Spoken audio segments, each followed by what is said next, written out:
JNRC হাস্পাতালৰ উদ্যোগত অনুষ্ঠিত হ'ল বসন্তকালীন CME 2026 অনুষ্ঠিত ক্লিনিক্যাল নিউৰোফিজিঅলজি আপডেটৰ একাডেমিক অধিৱেশন গুৱাহাটীৰ নেত্ৰী কনভেনশ্যন চেণ্টাৰত অনুষ্ঠিত হ'ল এই অনুষ্ঠান। এই অধিৱেশনত নতুন দিল্লীস্থিত এইমছৰ স্নায়ুৰোগ বিশেষজ্ঞই অংশগ্ৰহণ কৰে।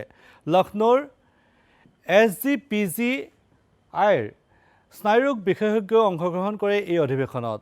উত্তৰ গুৱাহাটীস্থিত JNRC স্নায়ুবিজ্ঞান বিভাগৰ উদ্যোগত এই অনুষ্ঠানৰ আয়োজন কৰা হয়।